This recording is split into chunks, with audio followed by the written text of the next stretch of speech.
नमस्कार प्यारे बच्चों, आप सभी का स्टडी 91 के इस ऑनलाइन प्लेटफॉर्म पर मैं अमित आप सभी का हार्दिक स्वागत करता हूं। दोस्त, आप सभी के सामने हम सभी बिहार सुपर टेट से संबंधित जो आर्ट ऑफ टीचिंग आप सभी से पूछी जाने वाली है उससे संबंधित हम सभी बातें कर रहे हैं और चैप्टर वाइज चीजों को कवर करने की कोशिश कर रहे हैं। दोस्त, बात किया जाए जो आप सभी के सिलेबस में दिया गया है, कुछ महत्वपूर्ण चैप्टर दिए गए हैं जिसमें से बात करें हम सभी जो पढ़ रहे हैं उसमें बात किया जाए। आज की क्लास में पढ़ने वाले हैं शिक्षण पर बात करेंगे, शिक्षण के स्तर पर बात करेंगे, शिक्षण के उद्देश्य है, सूक्ष्म शिक्षण है, आकलन है, मूल्यांकन है, शिक्षण के अर्थ एवं प्रकार है, शिक्षण को प्रभावित करने वाले कारक हैं। यह चैप्टर आप सभी के पेपर में आने वाला है। दोस्त, यही सब सिलेबस में दिया गया है, तो बेहतरीन तरीके से हम सीखेंगे और बेहतर करने की कोशिश करेंगे और चीजों को कवर करने की कोशिश करेंगे। मित्र, तो सभी बच्चे एक बार सेशन को शेयर करते हुए क्लास को लाइक करेंगे। और आप सभी के सामने एक इन्फॉर्मेशन है, वह इन्फॉर्मेशन है हिंदी इंडिविजुअल क्लास के बारे में। आप सभी इसमें बैच में ज्वाइन हो सकते हैं। कंप्लीट कोर्स आप सभी के सामने होगा। 130 प्लस घंटे की क्लास आपको प्रोवाइड होगी और 1 साल की वैधता के साथ। किसी भी इंफॉर्मेशन के लिए आप सभी के सामने 2 नंबर दिए गए हैं, इस पर आप सभी संपर्क कर सकते हैं। दोस्त, चलते हैं पहले क्वेश्चन पर। पहला क्वेश्चन आप सभी की स्क्रीन पर पढ़ने की कोशिश कीजिए, इसमें से क्या राइट होगा।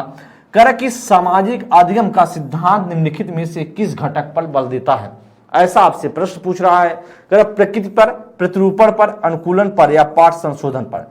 ध्यान देंगे मित्र, जब आप बात करते हैं सामाजिक अधिगम सिद्धांत की बात करें तो यह देने वाला व्यक्ति था अल्बर्ट बंडूरा। कौन था? Albert Bandura. अल्बर्ट बंडूरा की बात करें तो अल्बर्ट बंडूरा की जब आप बात करते हैं तो उनका मानना था, या अल्बर्ट बंडूरा बात करें तो प्रयोग जो किया गया, प्रयोग किया था ये कनाडा, प्रयोग की बात करें तो बेबरडोल पर प्रयोग किया। और बात किया जाए और रहने वाले बात करें, अल्बर्ट बंडूरा कहाँ के रहने वाले थे? कनाडा के निवासी थे। कहाँ के? कनाडा के निवासी थे। और इनकी जो शिक्षा की बात किया जाए तो अमेरिका में रहकर इन्होंने शिक्षा के बारे में मतलब पढ़ाई लिखाई और जो अपना प्रयोग किया यह अमेरिका में किया था। दोस्त, तो इस बात को भी ध्यान देंगे। और जब आप बात करते हैं अल्बर्ट बंडूरा की बात करें तो अल्बर्ट बंडूरा का कहने का मतलब था कि जो व्यक्ति सीखता किसके आधार पर सीखता है, वह अनुकरण के आधार पर सीखता। किसके आधार पर? अनुकरण के आधार पर, नकल के आधार पर सीखता। मतलब बच्चा कहां से नकल करेगा? समाज से अनुकरण करता है। समाज से क्या करता है? समाज से अनुकरण करके अपने ज्ञान की प्राप्ति करता है, ऐसा उनका मानना था। अब हम दोस्त जो ऑप्शन का रहा आप सभी के सामने है वह प्रकृति। तो प्रकृति ऐसा कुछ आप देख पा रहे होंगे, कुछ ऐसा जब अनुकरण संबंधी हमको ऑप्शन ढूंढना है तो वह क्या होगा? प्रतिरूपण होगा। एक मॉडल मतलब होता है प्रतिरूपण। जैसे आप किसी को मॉडल मान करके उसका अनुकरण करते हैं और सीखने का प्रयास करते हैं। इसलिए दोस्त बात करें तो पहले का कौन सा राइट होगा? वह बी ऑप्शन करेक्ट होगा। नेक्स्ट क्वेश्चन पर चलते हैं। सेकंड नंबर क्वेश्चन को पढ़े। कारण निम्नलिखित में से कौन सा विद्यालय प्रदर्शन में असफलता का प्रभाव निर्धारित करता है? करा कि आवंटित समय उस कार्य से अधिक है जो वास्तव में कार्य पूरा करने के लिए आवश्यक है। कार्य का पैटर्न और व्यवस्था। कर चुनौती बच्चों से जो करने के लिए कहा गया आकर्षक और प्रासंगिक नहीं है। कार्य में सुगमता का स्तर। आप बताएंगे दोस्त इसमें से क्या राइट आंसर होगा। सेकंड नंबर क्वेश्चन अच्छा है और बताने का प्रयास करेंगे इसमें से क्या राइट आंसर हो सकता है। करा कि निम्नलिखित में से कौन सा विद्यालय प्रदर्शन में सफलता का प्रभाव को निर्धारित करता है? ध्यान देंगे दोस्त, वह किस पर निर्धारित करता है? आवंटित समय उस कार्य को अधिक जो वास्तव में कार्य पूरा करने के लिए आवश्यक है। दोस्त, सिर्फ हम कार्य को पूरा करने के लिए करा कि प्रदर्शन में असफलता का प्रभाव निर्धारित करता है। कौन सा ऐसा असफलता का प्रभाव निर्धारित करता है, आपसे ऐसा पूछ रहा है। ध्यान देंगे तो इसका मतलब है आपको कोई इसमें से नेगेटिव वर्ड होगा जो आपको असफलता को निर्धारित करता होगा। तो दोस्त कार्य का पैटर्न और व्यवस्था एकदम सही है। कार्य का पैटर्न क्या है, व्यवस्था या तो सफलता पर निर्भर करेगा। लेकिन आपसे बात कर ए ऑप्शन भी सही है। सी में बात कर रहा है कि चुनौती बच्चों से जो कार्य करने के लिए कहा गया आकर्षक और प्रासंगिक नहीं है। भाई जब उसके लिए आकर्षक नहीं और प्रासंगिक नहीं है तो बच्चों को वह सफलता दिलाएगा कि असफलता दिलाएगा? दोस्त, तो आप जानते हैं जब वह प्रासंगिक नहीं होगा, बच्चे के हेल्प के लिए नहीं होगा, बच्चे के अनुरूप नहीं होगा और आकर्षक भी नहीं होगा, उसमें बच्चे रुचि नहीं उत्पन्न करेगा, तो ऑटोमेटिक है बच्चा क्या होगा? वह होगा असफलता का कारण बनेगा। राइट ऑप्शन होगा C is the right option. क्या होगा? निम्नलिखित में से कौन सा विद्यालय प्रदर्शन में असफलता का प्रभाव निर्धारित करता है? वह करेगा सी ऑप्शन। क्वेश्चन अच्छा है, इसमें गलती कर सकते थे दोस्त। चलेंगे सेकंड नंबर के लिए, थर्ड नंबर के लिए। का प्रदर्शन में असफलता बच्चे के अध्ययन की प्रक्रिया का एक अनिवार्य हिस्सा है। क्यों की बात कर रहा है? क्योंकि ऐसा क्या है मतलब बताएंगे दोस्त। कह रहा कि यह आत्म जागरूकता विकसित करने में मदद करता है। कह रहा है बच्चों में या बच्चों को बुरे में अनुभव के लिए तैयार करता है। कह रहा है कि यह पुनः परीक्षा में छात्र की मदद करता है। यह बच्चों को समझने के लिए सशक्त बनाता है कि बड़ा और छोटा जोखिम उठाना उसके अधिगम के लिए पथ में महत्वपूर्ण है। ध्यान देंगे दोस्त, जो क्वेश्चन अच्छा है। कह रहा कि क्वेश्चन एक बार फिर पढ़ लेते हैं। प्रदर्शन में असफलता बच्चे के अधिगम की प्रक्रिया का एक अनिवार्य हिस्सा है। जो बच्चा प्रदर्शन जब करता है, कोई बच्चा प्रदर्शन कर रहा है, उसमें असफलता पाता है, चलिए ठीक है। फिर कह रहा है उसमें दोस्त जो बात कर रहा है वह कह रहा है कि अधिगम की प्रक्रिया में एक अनिवार्य हिस्सा है। मतलब बच्चा जो प्रदर्शन करता है उसमें असफल हो जाता है, उसके जीवन का अनिवार्य हिस्सा तो है ही। तो कह रहा कि इसमें कह रहा कौन सा राइट ऑप्शन होगा। तो यह आत्म जागरूकता विकसित करने में मदद करता है कि आत्म जागरूकता विकसित करने में मदद करेगा क्या, उससे महत्वपूर्ण क्या है, राइट ऑप्शन है डी। यह बच्चों को समझने के लिए सशक्त बनाता है। एकदम है, जब बच्चा फेल होता है तो धीरे धीरे उससे क्या करता है, सीखता है। बच्चों को समझने के लिए क्या करता है, सशक्त बनाता है कि बड़ा या छोटा जोखिम उठाना उसके अधिगम के पथ में महत्वपूर्ण है। राइट ऑप्शन तो यही होगा। जब पथ में असफलता है, मतलब जो कार्य कर रहा है उसमें असफलता प्राप्त कर रहा है, अधिगम की प्रक्रिया का क्या एक हिस्सा है, उसका हिस्सा पूछ रहा है, तो राइट ऑप्शन होगा D is the right option. Next question पर हम चलेंगे 4th नंबर के लिए। बताएं करा कि निम्नलिखित में से कौन सा मुख्य रूप से बच्चों के परीक्षाओं में असफल होने का कारण बनता है। करा क्लास का परिवेश, शारीरिक शक्ति, परीक्षा का डर या परीक्षा के दौरान धैर्य की कमी। दोस्त आपसे पूछ रहा है इसमें से कौन सा राइट होगा। 4th नंबर के लिए बताएंगे क्या इसमें से राइट आंसर हो सकता है, या आप इसमें से दोस्त बताएंगे करेक्ट कौन सा ऐसा जो परीक्षाओं में असफल होने का कारण बनेगा। क्लास का प्रवेश या प्रवेश असफल होने का कारण नहीं बनता है। क्लास का अगर एनवायरनमेंट अच्छा रहा तो क्या होगा, बच्चा पास हो जाएगा। लेकिन परीक्षा का डर, अगर परीक्षा का डर रहेगा तो आप एकदम है करा कि मुख्य रूप से करा कौन सा मुख्य रूप से बच्चे के परीक्षाओं में सबसे मुख्य पूछ रहा है, सबसे मुख्य रूप से पूछ रहा है और करा असफल होने का कारण बनता है। तो क्या होगा, परीक्षा का डर। अगर आप परीक्षा से डरेंगे तो एकदम है आपके मन में, आप जानते हैं मन के हारे हार मन के जीते जीत। तो अगर मन आपका हार गया तो इसका मतलब है आप अगर परीक्षा से डर रहे हैं तो असफल होंगे। आपको डरना नहीं है, आपको उससे निराकरण करने की कोशिश कीजिए। तो दोस्त बात करें 4th का, सी ऑप्शन राइट होगा। चलेंगे हम सभी 5th नंबर के लिए। अच्छा क्वेश्चन है और बताने का प्रयास करेंगे इसमें से क्या राइट होगा। निम्नलिखित में से कौन सा स्तंभ का के बच्चों को स्तंभ खा के में उसकी प्राथमिक विशेषताओं का सही मिलान को प्रस्तुत करता है। स्तंभ का है और स्तंभ खा आपके सामने है। कह रहे कि प्रतिभाशाली या अधिगम आसक्तता या सृजनात्मक या फिर कर अवधान कमी, असक्रियता, व्यतिकरण। अब कह रहे कि क्या धारा प्रवाह में कमी होगा, या मूल समाधानों के बारे में सोच सकता है, या आसानी से विचलित होने की आदत है, या शीघ्रता से एवं स्वतंत्र रूप से सीखने की योग्यता है। ऑप्शन आपसे कह रहा है डी ए बी सी है फर्स्ट में। फिर कह रहा है कि बी में कह रहा है डी सी ए बी, या A B C A B D C, या डी सी बी ए। तो दोस्त बताएंगे 5th नंबर क्वेश्चन के लिए। अच्छा क्वेश्चन है, बताने का प्रयास करेंगे क्या इसमें से राइट होगा। ध्यान देंगे जब आप प्रतिभाशाली की बात करते हैं तो प्रतिभाशाली क्या करता है, शीघ्रता से क्या कर लेता है, शीघ्रता से एवं स्वतंत्र रूप से सीखने की योग्यता होती है। तो आपको पता है कि इस तरीके से कार्य करेगा। बात करें अधिगम आसक्तता वाले में क्या होगा, बच्चे में धारा प्रवाह क्या होगा, धारा प्रवाह पढ़ने में कमी होगी। मतलब अधिगम आसक्तता बच्चे में अधिगम अक्षमता है तो धारा प्रवाह के साथ वह चीजें नहीं पढ़ सकता है। अब सृजनात्मकता की बात करें तो सृजनात्मकता वाला बच्चा क्या करेगा, वह क्या करेगा, मूल जो समाधानों के बारे में अच्छे से सोच सकता है, यह भी होगा। अब अवधान सक्रियता की बात करें तो अवधान सक्रियता वाला क्या करता है, आसानी से विचलित होने की आदत होती है। इसका मतलब है पहले का डी और फिर ए बी और सी। तो राइट ऑप्शन होगा हमारा A is the right option. Question को समझिए, क्वेश्चन ऐसा भी पूछा जा सकता है, पेपर में आ सकता है कि आपको कूट जैसे मतलब एक मिलान जैसे क्वेश्चन पूछने के लिए। नेक्स्ट क्वेश्चन पर हम चलेंगे 6 नंबर क्वेश्चन के लिए। अब दोस्त बताएंगे इसमें से क्या राइट आंसर हो सकता है। निम्न में से कौन सा एक उत्तम परीक्षण की से भिन्न है, विशेषताओं से भिन्न है। विश्वसनीयता, वैधता व सुनिश्चितता या अभिक्षमता। बताएंगे कौन सा उत्तम परीक्षण से भिन्न है। दोस्त अच्छा क्वेश्चन है, आप सभी के पेपर में इस तरह के क्वेश्चन देखने को मिलते हैं। आपसे पूछ रहा है तो आप जानते हैं जो उत्तम परीक्षण है, जो उत्तम परीक्षण होता है, उत्तम जो टेस्ट है, एक स्टैंडर्ड जो टेस्ट होता है उसमें बात किया जाए तो उसमें क्या होनी चाहिए, विश्वसनीयता होनी चाहिए, उसमें वैधता होनी चाहिए, उसमें वस्तुनिष्ठता होनी चाहिए। लेकिन बात करें अभिक्षमता किसी प्रकार की उत्तम परीक्षण नहीं है, इसलिए दोस्त बात करें हमारा D is the right option. Question ऐसे पूछे जाएंगे। आगे हम चलेंगे 7 नंबर के लिए। दोस्त बताएं करें यदि उन्हीं छात्रों को वही परिणाम लगातार प्राप्त होता है तो यह एक प्रकार का आकलन क्या है, क्या वह वैधता है या अवैध है या विश्वसनीय है या अविश्वसनीय है। करें यदि उन्हीं छात्रों को वही परिणाम प्राप्त होता है, यदि वही कारक की दोस्त ध्यान दें, करें यदि उन्हीं छात्रों को वही परिणाम लगातार प्राप्त होता है तो इसमें क्या कहलाएगा, वह क्या वैध कहलाएगा या अवैध कहलाएगा या विश्वसनीय अविश्वसनीय।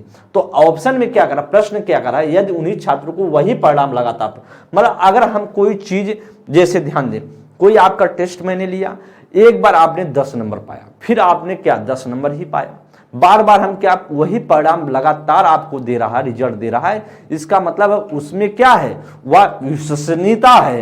राइट ऑप्शन क्या होगा हमारा, सी इज द राइट ऑप्शन। क्या है, वह विश्वसनीयता है, सी ऑप्शन करेक्ट होगा। नेक्स्ट क्वेश्चन पर चलेंगे। कारण निम्नलिखित में से 8 नंबर के लिए बताएंगे, कारण निम्नलिखित में से कौन सा विशेषता समस्या समाधान उपागम का चिन्ह, विशेष चिन्ह है। सही उत्तर प्राप्त करने का समानता एक उपागत होता है। समस्या केवल एक विशिष्ट एक सिद्धांत प्रकरण पर आधारित होती है। समस्या कथन में संकेत अंतर्निहित रूप से दिया जा होता है। समस्या मौलिक होती है। कि कौन सा समस्या समाधान उपागम का विशेष चिन्ह है। मतलब ध्यान देंगे दोस्त, आपसे पूछ रहा है कि अगर आप समस्या समाधान मतलब प्रॉब्लम सॉल्विंग उपागम है तो उसमें कौन सा एक महत्वपूर्ण संकेत दिया होता है। तो दोस्त ध्यान दें, कारक ऑप्शन में कारक कि सही उत्तर प्राप्त करने का समानता एक उपागम है। क्या वह एक जो चिन्ह दिया होता है उसका एक उपागम होता है? नहीं दोस्त, ऐसा नहीं है। कह समस्या केवल एक सिद्धांत प्रकरण पर आधारित होता है। क्या समस्या सिर्फ एक पर होगा, एक किसी प्रॉब्लम पर होगा? समस्या कई तरीके से हो सकते हैं, तो यह भी गलत होगा। तो समस्या कथन में क्या होता है, समस्या कथन में संकेत अंतर्निहित रूप से दिया होता है, ऐसा आपका राइट होगा। क्या होगा, सी में, सी ऑप्शन करेक्ट हो जाएगा। क्या होगा दोस्त, वह विशेष रूप से बात करें, विशेष चिन्ह कौन सा होता है, समस्या जो कथन में का संकेत अंतर्निहित रूप से दिया होता है। 9 नंबर क्वेश्चन के लिए बताएंगे दोस्त, अच्छा क्वेश्चन है, आप गलतियां कर सकते हैं, इसी वजह से मैं प्रयास किया हूं कि अधिकतम क्वेश्चन करवाने का प्रयास किया हूं कि अधिक से अधिक क्वेश्चन सॉल्व करें आप। निम्नलिखित में से कौन सा शिक्षक द्वारा क्लास में बच्चों के लिए समस्या हल करने के तरीके का वर्णन नहीं है? कौन कारक है, कौन सा ऐसा समस्या समाधान करने का, हल करने का वर्णन नहीं है? किसी विशेष समस्या को हल करने के लिए, हल करने के बारे में अपनी विचार प्रक्रियाओं पर चर्चा करना। कुछ हल करते समय गलतियों को करने के प्रति ईमानदार रहना। सोच विचार परीक्षण और विभिन्न उत्तरों जैसे शब्दावली का प्रयोग करना या अभिसरण उत्तरों वाले प्रश्न पूछना। तो दोस्त बताएंगे कौन सा अच्छा, इसमें से कौन सा राइट होगा, ऐसा आपसे प्रश्न पूछ रहा, ऐसा आपसे क्या कर रहा है, ऐसा आपसे दोस्त क्या कर रहा है, प्रश्न पूछ रहा। तो आप बताने का प्रयास करेंगे इसमें से क्या राइट होगा, इसमें से दोस्त आप बताएंगे क्या करेक्ट आंसर हो सकता है। तो बताएं दोस्त इसमें से क्या राइट होगा, आपसे जो प्रश्न पूछ रहा है इसमें से बताएंगे। अच्छा क्वेश्चन है, करा कि निम्नलिखित में से कौन सा शिक्षक द्वारा क्लास में बच्चों की समस्या समाधान का वर्णन नहीं, ध्यान दें, कौन सा वर्णन नहीं करता है। समस्या समाधान की बात करें तो समस्या जब आपके सामने कोई होती है तो दोस्त बात करेंगे उसको हम कई तरीके से सॉल्व कर सकते हैं। कोई एक रास्ता नहीं है, समस्या समाधान करने का एक ही रास्ता नहीं होता है, कई रास्ते होते हैं। बस आपको समस्या जो है उसको पता होना चाहिए। आप रास्ते कैसे कैसे जाएंगे वो आपके लिए डिपेंड करेगा। ध्यान दें, किसी विशेष समस्या को हल करने के बारे में अपनी विचार प्रक्रियाओं पर चर्चा करना, या क्या है, एक वर्ण समस्या समाधान करने का रास्ता तो है, यह तो मतलब राइट होगा। करा कुछ हल करते समय गलतियों को करने के प्रति ईमानदार रहना, यह भी क्या है, आपके जो एक वर्णन करता, मतलब आपको निगेटिव ढूंढना है, इसमें कार्य वर्णन नहीं करता है, कर सकता, मतलब आपसे कार्य कौन सा गलत संदेश होगा, वही गलत हमको ढूंढना है। तो सी में क्या करा, सोच विचार परीक्षण और विभिन्न उत्तरों जैसे शब्दावलियों का प्रयोग करना, या तो आपका ध्यान देंगे समस्या हल करने का एक वर्णन तरीका होता है कि आपके पास सोच क्या है, आपके विचार क्या है, आपकी जो परीक्षण करने का कैसे आप परीक्षण कर रहे हैं, कैसे उत्तर को प्राप्त करें, उसके शब्दावलियां क्या है, ये आपके समस्या में काम करती हैं, हेल्प करती हैं। लेकिन अभिसरण उत्तरों वाले प्रश्न पूछना है यह आप सभी के समस्या नहीं। एक अभिसरण का मतलब होता है एक ओपन नहीं, क्लोज्ड माइंड। जैसे अभिसरण का मतलब ध्यान देंगे जिसमें कई तरीके के प्रश्न ना हो। तो समस्या में क्या होते हैं, समस्या में कई तरीके की चीजें होती हैं। तो समस्या को हम समझ सकते हैं एक तरीके से, ध्यान दें, अपसारी सोच पर आधारित चीजें होंगी। क्या होंगी, अपसारी सोच पर होगी। किस पर होगी, अपसारी सोच पर होगी। लेकिन जो अभिसारी कह रहा है उस पे कह रहा है दोस्त, तो एक कोई लिमिटेड चीजें बात कर रहा है, और इसीलिए हमारा क्या राइट होगा, वह दोस्त बात करें हमारा डी राइट हो जाएगा। कारण किस प्रकार से एक अध्यापिका बच्चों को बेहतर समस्या समाधानकर्ता बनने में सहायता कर सकती है। बच्चों को विविध प्रकार की समस्याओं का समाधान करने के मौके देना तथा उनका हल करते समय सहयोग देना। समस्याओं का समाधान करने के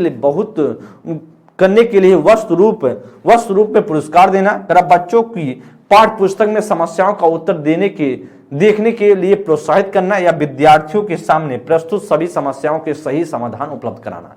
दोस्त बताएंगे कौन सा इसमें से राइट हो जाएगा, इसमें से बताएंगे कौन सा राइट ऑप्शन होगा। तो करा कि किस प्रकार से एक अध्यापिका बच्चों को बेहतर समस्या समाधानकर्ता बनाने के लिए सहायता कर सकती है। तो दोस्त ध्यान देंगे, वह बेहतर समस्या समाधानकर्ता बनाने के लिए क्या करेंगे, उसी के अनुरूप हम क्या करेंगे, बच्चे के सामने समस्या प्रस्तुत करने की कोशिश करेंगे, और ध्यान देंगे कि यह बच्चा वह कई प्रकार से समस्या को हल कर पाए। उसी के अनुरूप चीजें, समस्या ऐसी हो जो बच्चे की जो समस्या हम दे रहे हैं उसी के अनुरूप कोई और समस्या देंगे जिसे सॉल्व करते हुए बच्चा समझ जाए कि हाँ ऐसे समस्या को सॉल्व करेंगे तो अगर इस तरह की समस्या दिखी तो हम सॉल्व कर पाएंगे। दोस्त ध्यान देंगे, कह कि बच्चों के विविध प्रकार की समस्याओं का समाधान करने के लिए क्या देंगे, हम मौके देंगे, उनको हल करते समय सहयोग भी कर देंगे। एकदम सही है कि हम बच्चों को सहयोग करते रहेंगे और मौके भी देंगे। कह कि एक रूप में पुरस्कार देना, तो वैसे रूप में पुरस्कार देना क्या है, गलत है दोस्त। और सी में क्या कर रहा है, बच्चों को पाठ्य पुस्तक में समस्याओं का उत्तर देखने के लिए प्रोत्साहित करेंगे। कहेंगे भैया एक काम करो, जो समस्याओं का उत्तर देख लीजिए और इस तरीके से क्या बच्चे का विकास होगा, नहीं हो सकता, समस्या का समाधान करता अच्छे तरीके से नहीं बन पाएगा। करा कि विद्यार्थियों के सामने प्रस्तुत सभी समस्याओं को सही समाधान उपलब्ध कराना। हम अगर बार बार बच्चों को, जो समस्या में बच्चा फंस रहा है, हम समस्या बार बार उसको बता दे रहे हैं, तो फिर वह कैसे समझ पाएगा कि हाँ समस्या है कहाँ वाकई में, कैसे हमको सॉल्व करना है, इसके बाद उसके बारे में वो समझ नहीं पाएगा। इसलिए दोस्त 10 का हमारा क्या होगा, वह इज द राइट ऑप्शन होगा। ध्यान देंगे, आप सभी 11 नंबर के लिए बताएंगे, यदि कोई शिक्षिका चाहे कि उसके विद्यार्थी समस्या समाधान कौशल प्राप्त कर लें तो विद्यार्थियों को ऐसे क्रियाकलापों में लगाना चाहिए जिनमें वो क्या करेंगे, पूछना, तर्क करना और निर्णय लेना, या वैकल्पिक प्रश्नों वाले स्तरीकृत कारपत्रक या प्रत्यय स्मरण रटना या समझना, या ड्रिल और अभ्यास। दोस्त बताएंगे इसमें से क्या राइट आंसर होगा, आप इसमें से बताने का प्रयास करेंगे दोस्त, इसमें से क्या करेक्ट होगा। कह रहे यदि शिक्षिका चाहे कि विद्यार्थी समस्या समाधान करता बन जाए, मतलब अच्छा समस्या समाधान करता रहे, मतलब एक तरीके से समस्या को अच्छी तरीके से सॉल्व कर पाए, तो हम क्या करेंगे, उसमें क्या करेंगे, पूछना, तर्क करना और निर्णय लेने वाली चीजों की क्रियाकलापों में लगाना, ऐसे क्रियाकलापों में लगाना चाहिए जिसमें क्या हो, वह प्रश्न पूछने, तर्क करना, इन सारी चीजों का विकास हो पाए। तो राइट हमारा क्या होगा दोस्त, तो हमारा A is the right option. देखिए बहुविकल्पी प्रश्न वाले में कुछ नहीं, बहुविकल्पी प्रश्न वाले में क्या होगा, ऑप्शन 4 रहेंगे, एक टिक करना होगा, तो उसमें बच्चे का समस्या समाधान करता अच्छी तरीके से नहीं बन पाएगा। प्रत्यय स्मरण वैसे गलत है, रटना तो वैसे शब्द गलत है, और ड्रिल अभ्यास बिना कॉन्सेप्ट समझे तो ड्रिल अभ्यास वाला एकदम गलत ही होता है। तो राइट ऑप्शन होगा is the right option. Next question पर हम चलते हैं, 12 नंबर के लिए बताएं, निम्नलिखित में से कौन सा आधारभूत सहायता का एक अच्छा उदाहरण है जिसका आशय है कि समस्या समाधान को तब तक सीखना जब तक विद्यार्थी स्वयं ना कर सके। मतलब कह रहा कि उसे यह बताना कि यह बार बार प्रयास द्वारा कर सकती है, या समस्या का समाधान जल्दी देने के लिए पुरस्कार देना, या उसे आधा समाधान हल किया उदाहरण उपलब्ध करवाना, या उसे कहना कि जब तक वह समस्या का समाधान नहीं कर लेती तब तक वह घर नहीं जा सकती। तो आप बताएंगे दोस्त इसमें से क्या राइट आंसर होगा? आप बताएंगे दोस्त इसमें से क्या राइट आंसर होगा? अच्छा क्वेश्चन है, बताने का प्रयास करेंगे इसमें से क्या राइट होगा। कारक की कौन सा आधारभूत सहायता का एक अच्छा उदाहरण है? ठीक है, कह समस्या समाधान को तब तक सीखना जब तक विद्यार्थी स्वयं ना कर सके। तो हम क्या करेंगे बच्चे से, देखिए कोई समस्या समाधान बच्चा है तो सीखने के लिए हम कहेंगे भैया देखो किसी समस्या में बच्चा फंसा है, मान लीजिए उसके मैथ के सॉल्व करने की क्वेश्चन आप सभी के उसके सामने है बच्चे के, और बच्चा उस समस्या को उस चैप्टर को सॉल्व अच्छे तरीके से नहीं कर पा रहा है। हम पहले एक बार कॉन्सेप्ट बता देंगे बच्चे को, फिर उसको कहेंगे बेटा देखो बार बार उसको प्रैक्टिस करोगे तो धीरे धीरे क्या हो जाएंगे, उस समस्या से निराकरण आपका हो जाएगा। इसीलिए बात करें तो उसे यह बताना कि बार बार प्रयास कर द्वारा कर सकती है, ऐसा अगर बच्चा कर रहा है, करा कि यह समस्या समाधान तब तक सीखना जब तक शिक्षार्थी स्वयं ना कर ले। तो जब तक हम स्वयं ना कर लेंगे, जब तक उस पर लगातार हम प्रैक्टिस नहीं करेंगे तब तक हम कैसे कर सकते हैं। जैसे आप भी पेपर देते होंगे तो आप क्या करते हैं, उसी तरीके से जैसे आपके पेपर में जितना भी क्वेश्चन आ रहा है 30 क्वेश्चन मान लीजिए सीडीपी से आएगा जो आप सभी से पूछा जा रहा है पेडागोजी के शिक्षण कला से 30 क्वेश्चन, आप जब तक आप उस पर बार बार प्रैक्टिस नहीं करेंगे, चीजें करेंगे नहीं तो क्या अच्छा स्कोर पाएंगे? नहीं पा सकते। तो इसीलिए बात करें राइट ऑप्शन क्या होगा, ए होगा। अब बी में क्या कर रहा है कि पुरस्कार देना, हम कह रहे हैं कि क्या जल्दी समाधान करके आओ पुरस्कार देंगे तो यह चीजें गलत होंगी। करा आधा उपलब्ध कराना तो यह भी गलत है। करा कि तब तक नहीं जा सकती जब तक उसे पूरा मतलब घर तक जब तक नहीं जाएगी जब तक वह समस्या सॉल्व नहीं, ऐसा कुछ जबरदस्ती हम बच्चे के साथ नहीं करने वाले हैं दोस्त। नेक्स्ट क्वेश्चन पर हम चलेंगे 13 नंबर के लिए। बताएं करे यदि एक शिक्षार्थी सहज ज्ञान युक्त है तो वह कैसा होगा? वे बड़ी तस्वीर देखते हैं और सब कुछ जोड़ने की प्रक्रिया को देखते हैं, कि वे मूर्त तथ्यों और विवरणों पर ध्यान देते हैं, वे चीजें कैसी हैं इसकी वास्तविकता पर ध्यान देते हैं, या कर वह चीजों को विशिष्ट शब्दशः ढंग से देखने की कोशिश करते हैं। तो कह रहे यदि एक शिक्षार्थी सहज ज्ञान युक्त है तो वह कैसा होगा? आपसे पूछ रहा है कैसा होगा, ऐसा आपसे प्रश्न पूछ रहा है। तो दोस्त कैसा होगा दोस्त? तो वे बड़ी तस्वीर देखते हैं और सब कुछ जोड़ने की प्रक्रिया को देखते हैं। ध्यान दें, कर वे मूर्त तथ्यों और विवरणों पर ध्यान देते हैं। तो कोई बच्चा क्या करेगा, यदि एक शिक्षार्थी सहज ज्ञान युक्त है क्या वह मूर्त तथ्यों और विवरणों पर ध्यान देते हैं? नहीं दोस्त। कर वे चीजें कैसी हैं इसकी वास्तविकता पर ध्यान देते हैं? नहीं। कह रहा है कि वे चीजें विशिष्ट शब्दशः ढंग से कोशिश करते हैं, वैसे जो विशिष्ट और शब्दशः प्रस्तुत करने की कोशिश नहीं। वे बड़ी तस्वीरें देखती हैं जब और सब कुछ जोड़ने की प्रक्रिया को देखते हैं, मतलब उससे क्या करें, वह बड़ी तस्वीरों को देखकर उसमें क्या करते हैं, जोड़ने का प्रयास करते हैं, सहज करने का प्रयास करते हैं कि अधिक से अधिक हम उस चीजों को जोड़ ले जाए। इसलिए दोस्त बात करें हमारा क्या होगा, वह राइट ऑप्शन होगा, A is the right option, A is the right option. Next question हम चलेंगे, अच्छा क्वेश्चन है, चलेंगे 14 नंबर के लिए। करा प्रथम मनोवैज्ञानिक जो प्रयोगशाला की स्थापना किसने की? क्या गार्टन ने किया, हल ने किया, वुंट ने किया, वाटसन ने? गार्टन की बात करें तो फ्रांसिस गार्टन की आप जानते हैं वैयक्तिक विभिन्नता की क्या बोले जाते हैं? वैयक्तिक विभिन्नता के जनक बोले जाते हैं। वैयक्तिक विभिन्नता के क्या बोले जाते हैं? जनक बोले जाते हैं। वैयक्तिक विभिन्नता के जनक बोले जाते हैं। इनकी पुस्तक का नाम ध्यान देंगे, इनकी पुस्तक जो बुक इन्होंने लिखा था वह पुस्तक का नाम था हेरिडिटरी जीनियस नामक पुस्तक इन्होंने लिखी और उसी में वैयक्तिक विभिन्नता संबंधित चीजों को प्रस्तुत किया था दोस्त।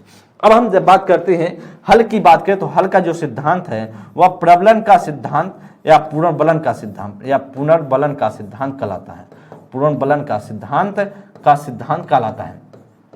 अब ध्यान देंगे अगर वुंड की बात करें तो वुंड ने, जिनका पूरा नाम क्या है, विल्हेम वुंड, क्या है, विल्हेम वुंड है। और विल्हेम वुंड की बात करें तो विल्हेम वुंड ने को बात किया जाए तो संरचनावाद के जनक बोले जाते हैं। क्या बोले जाते हैं? संरचनावाद के जनक बोले जाते हैं। अब जब बात करते हैं तो सबसे पहले इन्होंने 19वीं शताब्दी में मनोविज्ञान को क्या बताया? मनोविज्ञान को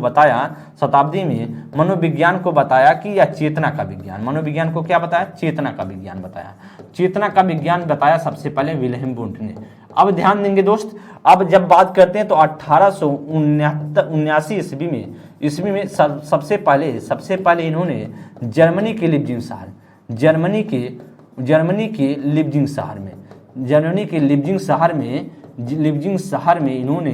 शहर में सबसे पहले मनोविज्ञान प्रयोगशाला खोली। तो यह आपसे पूछ रहा है, यही तो आपसे प्रश्न पूछ रहा है। तो आपका जो राइट आंसर होगा वह क्या होगा दोस्त, सी ऑप्शन करेक्ट होगा। वाटसन की बात करें तो यह बोले जाते हैं व्यवहारवाद के जनक। व्यवहारवाद के क्या बोले जाते हैं, व्यवहारवाद के जनक बोले जाते हैं। और व्यवहारवाद के जनक की बात करें तो इन्हें 20वीं शताब्दी में इन्होंने बताया मनोविज्ञान क्या है, व्यवहार का विज्ञान। मनोविज्ञान व्यवहार का क्या है, व्यवहार का विज्ञान है, व्यवहार का विज्ञान है। तो यह आप सभी के सामने कुछ महत्वपूर्ण चीजें थी, इसे आप ध्यान देंगे दोस्त, स्क्रीनशॉट ले सकते हैं, पेपर में ये सारी चीजें पूछी जाती हैं। नेक्स्ट क्वेश्चन पर हम चलेंगे। नेक्स्ट क्वेश्चन पर चलेंगे, 15 नंबर क्वेश्चन की बात करेंगे, बताएंगे इसमें से क्या राइट होगा। शिक्षा मनोविज्ञान की दृष्टि से निम्नलिखित में से कौन सा कथन सत्य है। करा कि बच्चे अपने ज्ञान का स्वयं सृजन करते हैं। विद्यालय में आने से पहले बच्चों को पूर्व ज्ञान नहीं होता है। अध्ययन प्रक्रिया में बच्चों को कष्ट होता है। बच्चे यथावत सीखते हैं जो उन्हें पढ़ाया जाता है। आप बताएंगे इसमें से क्या अच्छा, इसमें से क्या राइट आंसर होगा। आप जानते हैं दोस्त, शिक्षा मनोविज्ञान की दृष्टि से निम्नलिखित में से कौन सा कथन सत्य, ऐसा आपसे प्रश्न पूछ रहा। तो आप कह रहा है कि बच्चे अपने ज्ञान का स्वयं सृजन करते हैं, तो ऐसा मानता कौन, वह जो शिक्षा मनोविज्ञान मानता है। तो ऐसा आपका राइट होगा, बच्चे अपने ज्ञान का क्या करते हैं, स्वतः बात करें स्वयं सृजन करते हैं। अब बात करें इसमें कह रहा है कि पूर्व ज्ञान नहीं होता। आप जानते हैं बच्चे के पास क्या पूर्व ज्ञान नहीं होता, जब बच्चे विद्यालय आते हैं उसके पहले पूर्व ज्ञान होता है, तो गलत होगा। शिक्षण की प्रक्रिया में कष्ट होता, भाई कह रहा कि कष्ट होता, दुख होता बच्चों, तो दुख क्यों होगा, गलत होगा। बच्चे यथावत सीखते हैं जो उन्हें पढ़ाया जाता है। तो बच्चे यथावत तो सीखते हैं जो उन्हें पढ़ाया, लेकिन उससे बेटर क्या है, ये ऑप्शन है, क्योंकि बच्चे अपने ज्ञान का स्वयं सृजन करते हैं, ऐसा शिक्षा मनोविज्ञान की दृष्टि से माना जाता है। तो आपका जो राइट आंसर होगा वह इज द राइट ऑप्शन में। चलेंगे नेक्स्ट क्वेश्चन पर। देखिए इन्फॉर्मेशन है, यूपी त्रिवर्षीय पेट का जो कंप्लीट कोर्स होगा आप सभी के सामने, वह कंप्लीट कोर्स बात करें तो 1299 का है। हिंदी इंडिविजुअल बैच की बात करें तो आपका 249 का, डिटेल बुक की बात करें 299 का है, प्रैक्टिस बुक की बात करें 90 रुपए का, कम्बो बुक की बात करें 380 रुपए का है। अब ध्यान देंगे दोस्त, आप सभी के सामने दो पुस्तक दिखाई दे रहे होंगे, या एक संपूर्ण अध्ययन सामग्री की पुस्तक है या प्रैक्टिस बुक है। ध्यान दें, अगर आप सभी को इसी बुक को आप सभी ऑनलाइन ऑफलाइन दोनों तरीके से परचेज कर सकते हैं। 2 नंबर दिए गए हैं, आप सभी कोई दिक्कत हो तो इस पर संपर्क करें। बात किया जाए आधुनिक इतिहास की क्लासेस चल रही है सर के द्वारा, और किसी भी इंफॉर्मेशन के लिए आप सभी बात करें यहाँ पर संपर्क कर सकते हैं, नंबर सामने दिख रहा है दोस्त। चलते हैं नेक्स्ट क्वेश्चन पर, 16 नंबर के लिए बताएंगे। करा कि निम्न में से कौन सा शिक्षा मनोविज्ञान की सर्वाधिक व्यक्तिनिष्ठ विधि है। व्यक्तिनिष्ठ की बात करें तो अब सिर्फ प्रश्नल की बात करें, कार्य अंतरदर्शन या बहिर्दर्शन या अवलोकन या प्रकार प्रयोगीकरण। ध्यान देंगे वह राइट आंसर क्या होगा। व्यक्तिनिष्ठ क्या होता है, वह अंतर्निहित होता है। अंतर्निहित की बात करें तो आप जानते हैं चेतना के बारे में, चेतना के बारे में सबसे पहले कौन बताता है, वह बताने वाले थे भैया विल्हेम वुंड। कौन थे, विल्हेम वुंड बताने वाले थे। कौन थे, विल्हेम वुंड बताने वाले थे। और विल्हेम वुंड की बात करें तो विल्हेम वुंड 19वीं शताब्दी में बताया था, 19वीं शताब्दी में बताया था, जो मैंने आपको पहले ही बता दिया है। अब ध्यान दें, उन्होंने बताया कि चेतना कहाँ है, चेतना अंदर है। चेतना कहाँ है, अंदर है। चेतना कहाँ है, चेतना अंदर होती है, अंदर है। इसलिए बात करें, उन्होंने सबसे पहले बात की अंतर्दर्शनविद की, और अंतर्दर्शनविद की बात करें तो इनके जनक की बात करें तो कौन बोले जाते हैं, वह बोले जाते हैं विल्हेम वुंड ही बोले जाते हैं। इसलिए दोस्त बात करें, आपका जो राइट आंसर होगा वो राइट आंसर होगा इज द राइट ऑप्शन। बहिर्दर्शन की बात करें तो अब बोला जाता है वाटसन। किसे बोला जाता है, वाटसन को बोला जाता है। वाटसन क्या थे, व्यवहारवाद के जनक थे, और व्यवहारवाद के जनक की वजह से के जनक थे, और इनका मानना था जो आपका जिसके प्रति आप मतलब व्यवहार करते हैं, किसके प्रति, उद्दीपक के प्रति व्यवहार करते हैं। और उद्दीपक की बात करें तो उनका मानना था आपके कहाँ है, वातावरण में मौजूद है। कहाँ पर वह है, वातावरण में मौजूद है, वातावरण में क्या है, मौजूद है। इसलिए इनका मानना था कि वातावरण में उद्दीपक मौजूद है, उसी के प्रति हम इंटरेक्ट करते हैं और चीजों को समझ लेते हैं। तो इसलिए बात किया, अगर बहिर्दर्शन पूछेगा तो आप वाटसन बताएंगे, अंतरदर्शन पूछेगा तो विल्हेम वुंड बताएंगे, और इसमें से राइट आंसर होगा इज द राइट ऑप्शन, जो क्वेश्चन 16 नंबर क्वेश्चन आपसे पूछा जा रहा है। नेक्स्ट क्वेश्चन पर हम चलते हैं, 17 नंबर के लिए। निम्न में से कौन सा कथन सत्य नहीं है। करा कि सीखना व्यवहार परिवर्तन की एक प्रक्रिया है। करा वृद्धि एक जैविक प्रक्रिया है। करा विकास एक मात्रात्मक प्रक्रिया है। करा शिक्षा एक लक्ष्य उन्मुख प्रक्रिया है। दोस्त कारक कौन सा कथन सत्य नहीं, ऐसा आपसे प्रश्न पूछ रहा है। इसका मतलब कोई ऐसा सेंटेंस होगा जो गलत होगा। तो आप जानते हैं सीखना व्यवहार परिवर्तन की एक प्रक्रिया, एकदम बात सही है, हमको गलत ढूंढना है। वृद्धि एक जैविक प्रक्रिया, यह भी सही है। अगर आपसे पूछे विकास एक मात्रात्मक प्रक्रिया, गलत है। विकास क्या है? विकास मात्रात्मक एवं गुणात्मक दोनों है। मात्रात्मक एवं गुणात्मक दोनों है। क्या है? मात्रात्मक एवं गुणात्मक दोनों है, और इसीलिए दोस्त आपका जो राइट होगा वह C is the right option. शिक्षा एक लक्ष्य उन्मुख प्रक्रिया, मैंने आपको बहुत पहले ही बता दिया था। शिक्षा क्या है? एक लक्ष्य उन्मुख प्रक्रिया है, इसलिए दोस्त आपका जो राइट होगा वह राइट होगा हमारा सी इज द राइट ऑप्शन। चलेंगे 18 नंबर के लिए, बताएं मानव विकास को क्षेत्रों में विभाजित किया जाता है, जो है शारीरिक, संज्ञानात्मक, संवेगात्मक और सामाजिक। संवेगात्मक, संज्ञानात्मक, आध्यात्मिक और सामाजिक, मनोवैज्ञानिक, संज्ञानात्मक, संवेगात्मक और सामाजिक, शारीरिक, आध्यात्मिक और संज्ञानात्मक, सामाजिक। तो हम जो मानव विकास के क्षेत्र की बात करते हैं वह किस किन क्षेत्रों पर बात करते हैं दोस्त? आपसे अच्छा लेवल क्वेश्चन है। हम किन किन लेवलों पर बात करते हैं? वह शारीरिक क्षेत्र पर बच्चे की बात करते हैं, बच्चे के संज्ञान क्षेत्र पर, बच्चे के संवेगात्मक, और बात करें बच्चे के सामाजिक। ध्यान देंगे, बच्चे के आध्यात्मिक क्षेत्र पर हम बात नहीं करते हैं किसी के विकास के। बात किया जाए आपके मनोवैज्ञानिक क्षेत्र पे हम बात नहीं करते हैं। यहाँ पर क्या होगा? यहाँ पर क्या दिया है? मनोवैज्ञानिक, तो मनोवैज्ञानिक क्षेत्र पे हम बात नहीं करते हैं। यहाँ पर भी आध्यात्मिक दिया है, गलत है। तो दोस्त क्या होगा हमारा? Is the right option. Question को आप समझ रहे होंगे, ऐसे प्रश्न आप सभी के पेपर में बहुत सारे पूछे जाएंगे, तो ऐसे क्वेश्चन देखने को मिल सकता है। कारण मानव जाति में विकास क्या है? किशोरावस्था के अंत तक होता है, या बाल्यावस्था के अंत तक, या पौरावस्था के प्रारंभ तक, या जीवन पर्यंत चलता है? तो मानव जाति में विकास कहां तक होता है? ध्यान देंगे, आप जानते हैं जब विकास की प्रक्रिया की बात करें तो विकास कहां से शुरू होता है? गर्भधारण से लेकर के, गर्भधारण से लेकर, कहां से? गर्भधारण से लेकर, गर्भधारण से लेकर, धारण से लेकर के जीवन पर्यंत, मतलब जब तक जीवन पर्यंत से चलने वाली प्रक्रिया है। जीवन पर्यंत तक चलने वाली प्रक्रिया, मतलब जब तक व्यक्ति का मृत्यु नहीं हो जाता, किसी न किसी रूप में विकास चलता ही आता है। इसलिए दोस्त हमारा क्या होगा? What is the right option.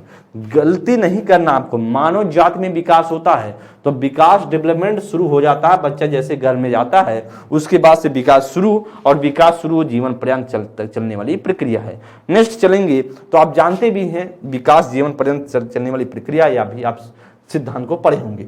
विकास का अर्थ क्या है? परिवर्तनों की उत्तरोत्तर श्रृंखला है, या अल्फेड़ा के फलस्वरूप होने वाले परिवर्तनों की उत्तरोत्तर श्रृंखला है, या अल्फेड़ा अनुभव के फलस्वरूप होने वाले परिवर्तनों की उत्तरोत्तर श्रृंखला है, या परिपक्वता एवं अनुभव के फलस्वरूप होने वाले परिवर्तनों की श्रृंखला है?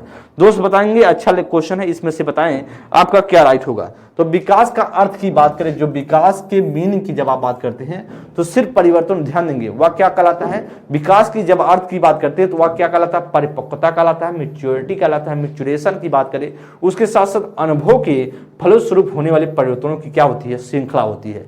तो विकास क्या है? परिपक्वता है। आपका विकास तभी धीरे धीरे जब विकास आप करते जाते हैं तो आप में क्या होने लगता है? परिपक्वता आती है, और साथ साथ अनुभव के फलस्वरूप होने वाले परिवर्तन की क्या है? एक श्रृंखला है, इसी को हम बोलते हैं विकास। डिफिनीशन याद रखना, गलती हो सकता है। अल्फेड़ा की बात करें तो यहां पर गलत हो जाएगा, यहाँ कर अल्फेड़ा के फलस्वरूप होने वाले परिवर्तन तो नहीं भैया, वह कहलाता अनुभव के फलस्वरूप होने वाले परिवर्तनों की श्रृंखला को हम क्या बोलते हैं? विकास बोलते हैं। परिपक्वता एवं अनुभव के फलस्वरूप होने वाले परिवर्तनों की श्रृंखला को क्या बोला जाता है? वह डेवलपमेंट बोला जाता है। नेक्स्ट क्वेश्चन पर हम चलेंगे तो 20 का जो राइट होगा what is the right option.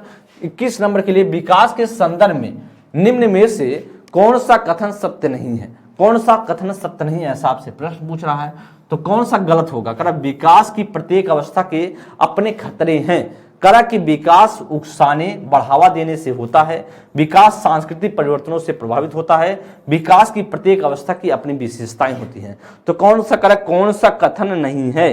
कौन सा इसमें से कथन नहीं होगा, ऐसा आपसे प्रश्न पूछ रहा है। तो प्रत्येक विकास के प्रत्येक अवस्था के अपने खतरे हैं, एकदम सही है। तो क्या है? विकास के अपने, हर अवस्थाओं के अपने अपने खतरे। जैसे बात की जाए शैशव अवस्था में दूसरी तरीके से, अलग तरीके से आप जानते हैं बिहेव बहुत करता बच्चा। आप बाल्यावस्था की बात करें तो बच्चा अलग तरीके से बिहेव करता है, और वहीं पर बात किया जाए बच्चे का जो किशोरावस्था है वह अलग तरीके से। तो इसमें आप देखते होंगे जी, बोला जाता है कि किशोरावस्था क्या है, आंधी तूफान और तूफान की अवस्था है। अगर आपसे पूछा जाए शैशवावस्था क्या है, तो आप जानते हैं कि खेलों की अवस्था बोली जाती है, मौज मस्ती की अवस्था है। बाल्यावस्था को आप जानते हैं इसे संवेगात्मक विकास का अनोखा काल बोला जाता है। तो इस तरीके से अपने अवस्था के लिए अपने खतरे हैं, एकदम सही है। तो कह रहे कौन सा कथन नहीं है, मतलब कौन सा कथन गलत होगा। तो कह रहा विकास उकसाने और बढ़ावा देने से होता क्या, विकास हम उकसा दें, चाहिए भाई भाई बढ़िया बढ़ रहा, विकास हो रहा है, विकास हो रहा है, तो उकसाने की प्रक्रिया धीरे धीरे विकास हो भाई। उकसाने और खतरे, उकसाने और बढ़ावा देने की प्रक्रिया नहीं है। राइट ऑप्शन इसमें से बी ऑप्शन करेक्ट हो जाएगा। क्या होगा, बी ऑप्शन राइट होगा, क्योंकि आपका कह रहा है कि कौन सा कथन गलत है, तो गलत है दोस्त आपका बी ऑप्शन। तो आप जानते हैं विकास सांस्कृतिक परिवर्तनों से प्रभावित होता है, एकदम सही है। और आप जानते अभी है कि अपनी अपनी विशेषताएं होती है, और प्रत्येक अवस्थाओं में अपनी अपनी विशेषताएं हैं, अपने अपने गुण हैं। नेक्स्ट क्वेश्चन पर हम चलेंगे। अगले नेक्स्ट क्वेश्चन को ध्यान देंगे, 22 नंबर के लिए बताएं, विकास के लिए निम्नलिखित में से कौन सा एक उचित है। विकास जन्म के समय प्रारंभ होता है और समाप्त होता है। सामाजिक सांस्कृतिक संदर्भ विकास में एक महत्वपूर्ण भूमिका का निर्वहन करता है। विकास एकल आयामी है, विकास पृथक होता है। तो बताएंगे कौन से जन्म के समय प्रारंभ होता और समाप्त होता, ध्यान बताएंगे कौन सा इसमें से राइट होगा, कौन सा इसमें से कथन सही है। ध्यान देंगे दोस्त, कह रहे जन्म के समय प्रारंभ, विकास जन्म के समय प्रारंभ होता है। आप जानते हैं विकास की बात करें गर्भधारण से लेकर के स्टार्ट होता है जीवन पर्यंत से चलने वाली प्रक्रिया, मतलब जब तक मृत्यु नहीं हो जाएगा किसी न किसी रूप में विकास चलता है। कह कि प्रारंभ होता है और समाप्त होता है, भाई गलत है, आपका गलत सेंटेंस है। आपसे पूछ रहा सही, तो कह विकास एकल आयामी है, तो आप जानते हैं विकास क्या है, बहुआयामी प्रक्रिया है। क्या है, विकास बहुआयामी प्रक्रिया है, तो यह भी गलत होगा। विकास पृथक होता है, तो विकास आप जानते हैं विकास का संबंध अंतर संबंध का सिद्धांत आपने पढ़ा होगा, विकास एक दूसरे से जुड़ा होता है, अंतर संबंध का सिद्धांत आपने पढ़ा होगा। इसलिए दोस्त आपका जो राइट होगा वह बी होगा। क्यों, सामाजिक सांस्कृतिक संदर्भ विकास का एक महत्वपूर्ण भूमिका का निर्वहन करता है, और 22 नंबर का जो हमारा राइट होगा वह B is the right option होगा। क्या होगा, B is the right option. Next question पर हम चलेंगे। अगले नेक्स्ट क्वेश्चन पर ध्यान देंगे 23 नंबर के लिए। करें यहाँ पर क्या शब्द फिल किया जाए, के अलावा निम्नलिखित कारणों में से खेल युवा बच्चों के विकास में एक महत्वपूर्ण भूमिका निभाता है।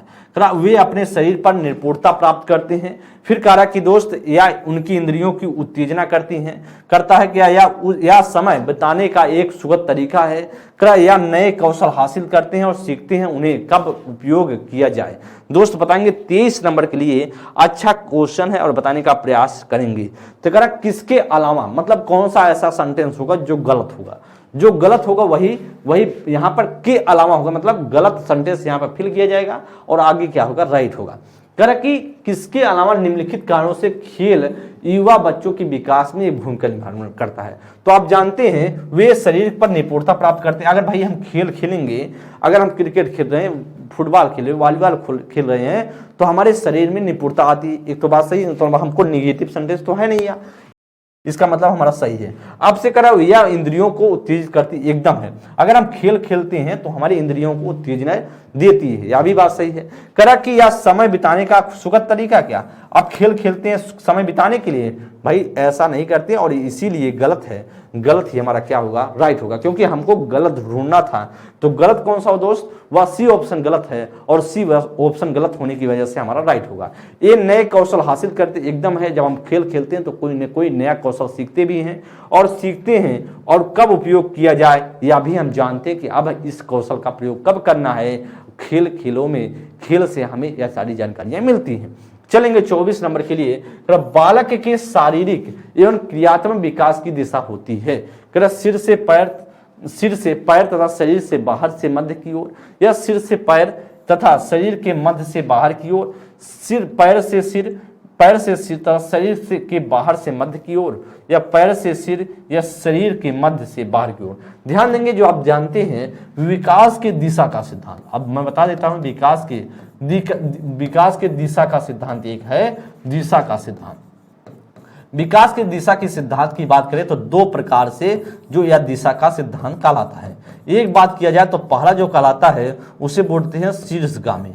शीर्षगामी बोलते हैं, शीर्षगामी का मतलब होता है जो विकास होगा वह सिर से पैर की ओर होगा, सिर से पैर की तरफ होगा। अगर आपसे अधोगामी पूछे दूसरा क्या कहलाता है, अधोगामी कहलाता है। अधोगामी की बात करें तो अधोगामी कहता है जो विकास होगा वह मध्य से बाहर की ओर, मध्य से बाहर की ओर होता है। तो दोस्त ऐसा कहीं ऑप्शन अगर आपसे देखिए तो वही हमारा राइट हो जाएगा।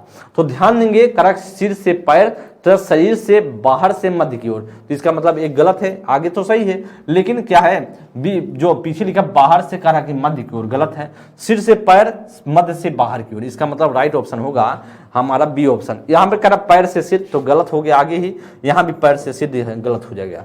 तो हमारा क्या होगा, B is the right option. क्या होगा दोस्त, वह बी ऑप्शन करेक्ट होगा। नेक्स्ट क्वेश्चन पर हम चलेंगे, ध्यान देंगे। अगर नेक्स्ट क्वेश्चन पर बात करेंगे क्या इसमें से राइट होने वाला है, ध्यान दें। 25 नंबर, निम्नलिखित में से कौन सा बाल विकास का एक सिद्धांत नहीं है। कौन सा ऐसा बाल विकास का एक सिद्धांत नहीं है, करेक्ट के सभी विकास एक क्रम का पालन करते एकदम है। आप जानते हैं विकास सबसे पहले बात करें बच्चा शैशवावस्था में आएगा, बच्चा शैशवावस्था से आएगा और शैशवावस्था के बाद क्या बच्चे का आएगा, बाल्यावस्था ही आएगा। बाल्यावस्था के बाद बात करें बच्चे का किशोरावस्था आएगा, बच्चे का किशोरावस्था। ऐसा नहीं है कि आप किसी बच्चे का पहले किशोरावस्था फिर बाल्यावस्था फिर शैशवावस्था आएगा, तो एक क्रम का पालन होगा, सही है। करक विकास सभी क्षेत्र महत्वपूर्ण है, विकास के सभी क्षेत्र एकदम महत्वपूर्ण है। जो विकास के क्षेत्र हैं, जो विकास जैसे संवेगात्मक विकास या बच्चे का शारीरिक विकास, तो अलग अलग अपने आप में क्षेत्र क्या है, महत्वपूर्ण, एकदम सही है। तो हमको नहीं ढूंढना था। कर सभी विकास परिपक्वरण तथा अनुभव की अंतःक्रिया के द्वारा होते हैं। तो करा कि सभी विकास तथा अधिगम एक समान गति से होते हैं। ध्यान देंगे, इसमें आप सी में बात करें तो आप जानते हैं अंतःक्रिया का परिणाम होता है किसका, परिपक्वन जो मेच्योरिटी है बच्चे में और जो अनुभव उसके अंतःक्रिया के दौरान यह विकास होता है, सही है। करा डी में कह रहा है सभी विकास तथा अधिगम एक समान गति से आगे बढ़ते हैं। तो भैया एक समान गति से आगे नहीं बढ़ते हैं, वह समान गति से आगे बढ़ते हैं, कभी कम कभी ज्यादा, कभी कम कभी ज्यादा, इस तरह होता है। तो राइट ऑप्शन होगा हमारा D is the right option. क्या होगा, D is the right option. Next question पर हम चलते हैं। नेक्स्ट क्वेश्चन ध्यान देंगे 26 नंबर, विकास किस तरफ की ओर बढ़ता है। करा सामान्य से विशिष्ट, जटिल से कठिन, विशिष्ट से समान या साधारण से समान। तो आप जानते हैं विकास जो होगा बच्चे में, डेवलपमेंट जो होता है वह डेवलपमेंट कैसा होता है, बच्चे का डेवलपमेंट की बात करें तो जिसे हम जानते हैं विकास नाम से बोलते हैं, डेवलपमेंट को कहते हैं। तो अब विकास कैसे होगा, वह सामान्य से विशिष्ट की ओर होता है, सामान्य से विशिष्ट की ओर होता है। यह भी ध्यान देंगे दोस्त। अगर आपसे यही पूछा जाए विशिष्ट होता है, अगर आपसे पूछा जाए शिक्षण के एक सूत्र आपने पढ़ा होगा, शिक्षण के सूत्र पढ़े होंगे।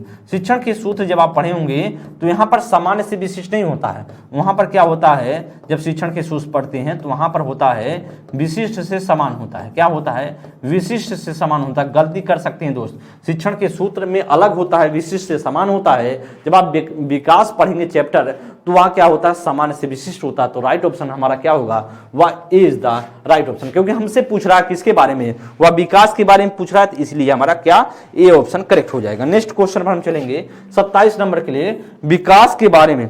करेक्ट कि विकास के बारे में निम्नलिखित में से कौन सा कथन सत्य है। करेक्ट कि विकासात्मक परिवर्तन एक सीधी रेखा में आगे बढ़ते हैं। विकास जन्म से किशोरावस्था तक आगे की ओर बढ़ता है और पीछे की ओर तरफ विकास भिन्न व्यक्तियों में भिन्न गति से होता है। विकास जन्म से किशोरावस्था तक बहुत तीव्र गति से होता है, उसके बाद रुक जाता है। तो आप बताएंगे दोस्त इसमें से क्या राइट आंसर होगा, इसमें से आप बताएंगे कौन सा राइट आंसर हो सकता है। बताएंगे दोस्त इसमें से क्या राइट आंसर हो सकता है। अच्छा क्वेश्चन है, बताने का प्रयास करेंगे क्या इसमें से राइट होगा। तो ध्यान देंगे दोस्त, करा कि कौन सा कथन एक कथन है, मतलब कौन से विकास के बारे में अच्छा कथन है। कारण विकासात्मक परिवर्तन एक सीधी रेखा में होता है।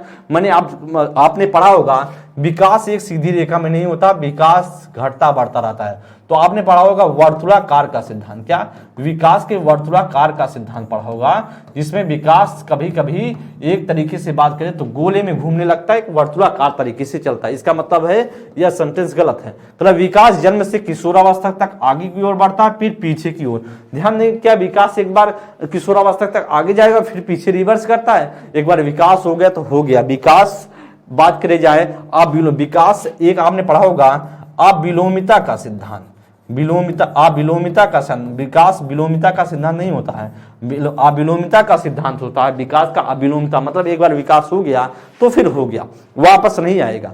विकास भिन्न व्यक्तियों में भिन्न गति से होता है, एकदम सही है। आप में विकास दूसरे तरीके से हुआ होगा, मेरे में दूसरे तरीके से विकास, लेकिन होगा दूसरे। हर व्यक्ति में विकास होगा निश्चित है, लेकिन यह फिक्स नहीं है कब होगा। तो इसलिए बात किया है विकास भिन्न व्यक्तियों में भिन्न गति से होता है। तो आप जानते हैं विकास असमान गति का सिद्धांत हमने पढ़ा है, असमान गति का सिद्धांत। तो वह असमान गति का सिद्धांत आपने पढ़ा होगा। इसलिए दोस्त बात करें तो हमारा राइट आंसर क्या होगा, वह C is the right option. D में क्या करा है, कर विकास जन्म से किशोरावस्था बहुत तीव्र गति से, फिर इसके बाद रुक जाता है। आप जानते हैं जीवन पर्यंत चलने वाली प्रक्रिया, विकास क्या है, जीवन पर्यंत चलने वाली प्रक्रिया, निरंतरता का सिद्धांत आपने पढ़ा होगा। तो करा कि एक बार तीव्र गति से बढ़ती है, फिर कहती है एकदम रुक जाती है। तो आप जानते हैं रुकती नहीं है, वह चलती रहती है। दोस्त आपका जो राइट होगा वह सी ऑप्शन करेक्ट होगा। 27 का जो होगा वह सी। तो आप सभी एक्सप्लेनेशन ध्यान देंगे, एक्सप्लेनेशन आपके लिए महत्वपूर्ण है दोस्त। नेक्स्ट क्वेश्चन पर हम चलते हैं 28 नंबर के लिए। विकास के सिद्धांतों के बारे में निम्नलिखित में से कौन सा कथन गलत है। ऐसा मतलब है कि हमसे कौन पूछ रहा है, गलत कोई सेंटेंस इसमें से पूछ रहा है। तो गलत कौन होगा देखते हैं। विकास एक परिणात्मक प्रक्रिया है जिसका ठीक ठाक मापन हो सकता है। विकास परिपक्वता और अधिगम पर आधारित होता है। विकास वंशानुगतता और वातावरण के बीच सतत अनून क्रिया से होता है। प्रत्येक बच्चा विकास के चरणों से गुजरता है, फिर भी बच्चों में वैयक्तिक भिन्नताएं बहुत होती हैं। तो आप जानते हैं हर बच्चा चरणों से गुजरेगा, लेकिन वैयक्तिक भिन्नता होंगी क्योंकि इंडिविजुअल डिफरेंसेस है या प्रकृति के द्वारा बनाया गया है। इसका मतलब यह सेंटेंस राइट है। तो हमको गलत सेंटेंस बताना है। तो आप जानते हैं विकास का परिणात्मक प्रक्रिया करा कि एक ठीक ठाक मापन हो सकता है। तो आप जानते हैं विकास का मापन नहीं हो सकता है, जिसे हम बोलते हैं विकास एक अमूर्त प्रक्रिया है। क्या है, अमूर्त प्रक्रिया है। और विकास का मापन नहीं हो सकता है, विकास का मापन नहीं हो सकता, विकास का मापन नहीं किया जा सकता है। सिर्फ एक तरीके से अवलोकन किया जा सकता है, समझा जा सकता है विकास हो रहा है। लेकिन दोस्त यही आपका गलत है, तो गलत ही क्या होगा, राइट होगा। तो आप जानते हैं इसमें दोस्त बात करें तो इसमें जब आप जानते हैं दोस्त इसमें से जो राइट आंसर होगा वह क्या होगा। इसमें दोस्त बात किया जाए, इसमें बात करें हमारा ए राइट होगा। बी की बात करें कर परिपक्वता अधिगम पर आधारित होता है, एकदम सही है। मैच्योरिटी पर और अधिगम पर डिपेंड करता है कि विकास कितना होगा, ये भी सही है। और आप जानते हैं एनवायरनमेंट और जो हेरिडिटी है उसका दोनों कानून क्रिया होता है और उसके दौरान विकास होता है। इसका मतलब बी सी और डी सब सही हैं। ए ऑप्शन का सेंटेंस गलत था और सेंटेंस जो ए गलत था, तो इसीलिए हमारा राइट होगा। 29 नंबर के लिए कह रहा है कि विकास का सिरादमुखी सिद्धांत दिशा सिद्धांत और व्याख्या करता है कि विकास किस प्रकार से आगे बढ़ता है, सामान्य से विशिष्ट कार्यों की ओर, या भिन्न से एकीकृत कार्यों की ओर, या सिर से पैर की ओर, या ग्रामीण से शहरी की ओर। तो आप जानते हैं सिराभिमुखी का जो सिद्धांत कहलाता है वह विकास कैसे होगा, सिर से पैर की तरफ, सिर से पैर की तरफ ऐसा कहता है। तो मैंने आपको बताया विकास की दिशा का सिद्धांत दो है, एक सिरोमुखी है, एक अधोमुखी है। तो एक सिर से पैर की तरफ, एक मध्य से बाहर की तरफ। तो हमारा क्या इसमें से राइट होगा, वह सिर से पैर की ओर। राइट ऑप्शन होगा C is the right option. क्या होगा दोस्त, वह C is the right option हो जाएगा, C is the right option. Next question पर हम चलेंगे, ध्यान देंगे, अच्छा क्वेश्चन है। ये सारे ऐसे क्वेश्चन आते हैं विकास से संबंधित। व्यक्ति शिक्षार्थी एक दूसरे से कैसे भिन्न होते हैं, विकास क्रम में क्या, या विकास की समान क्षमता में, या बुद्धि और विकास के सिद्धांतों में, या विकास की दर में। तो आप बताएंगे 30 नंबर के लिए क्या राइट आंसर होगा। अच्छा क्वेश्चन है, विकास कार्य कि एक दूसरे से कैसे भिन्न होते हैं। आप बताइए विकास जब वैयक्तिकता जो बताती है कि एक दूसरे से हम कैसे भिन्न होंगे, विकास की दर पर होगा, डिपेंड करेगा विकास की दर। कभी कभी किसी का रेशियो अच्छा होता है, मतलब रेशियो दर का मतलब यही आप समझिए, हर व्यक्ति का विकास तो होगा, लेकिन यह डिपेंड करेगा उसके वातावरण, उसके हेरिडिटी पर, वह डिपेंड करेगा। इसीलिए दोस्त बात करें राइट ऑप्शन होगा हमारा डी, क्योंकि बात करें वह किससे भिन्न होते हैं, विकास की दर पर भिन्न होते हैं, बुद्धि और विकास के सिद्धांतों पर ऐसा कुछ नहीं है। राइट ऑप्शन हमारा होगा D is the right option. Question आपने देखा बेहतरीन क्वेश्चन थे, ऐसे क्वेश्चन आप सभी के पेपर में देखने को मिलते हैं। अच्छे लेवल के क्वेश्चन दोस्त ऐसे कहीं ना कहीं आपसे पेपर में देखते हैं। ध्यान देंगे आप सभी ने देखा 30 क्वेश्चन हम सभी प्रयास किए सॉल्व करने की, और 30 क्वेश्चन आप सभी के पेपर में आएंगे और आप सभी को सारे के सारे प्रैक्टिस को अच्छे से सॉल्व कर लेना है, सीख लेना है, समझ लेना है। और मैं लगातार प्रयास कर रहा हूं कि आप सभी को कवर करने की कोशिश, अच्छे से बताने की कोशिश कर रहा हूं, किस प्रकार के क्वेश्चन आ सकते हैं, आने की संभावनाएं हैं, सभी पर हम सभी व्याख्यात्मक रूप से हल कर रहे हैं। दोस्त, बात किया जाए या आप सभी के सामने कुछ इन्फॉर्मेशन है हैंड राइटिंग बुक की बात करें तो सर के द्वारा सारी की सारी उपलब्ध की गई हैं, इसे आप ज्वाइन कर सकते हैं। आप सभी बहुत अच्छे से क्लास को अटेंड किया, शुरुआत में ही क्लास को, सेशन को शेयर कर दिया करें मित्र। अगली क्लास में मिलेंगे और एक बार जब क्लास एंड हो जाए तो एक बार पॉजिटिव कमेंट देने की कोशिश कीजिएगा दोस्त, जब आपका ऑफलाइन मोड में, मतलब जब क्लास एंड हो जाए तो। चलते हैं मिलेंगे हम सभी अगली क्लास में, तब तक के लिए बहुत बहुत धन्यवाद। थैंक यू मित्र, नमस्कार।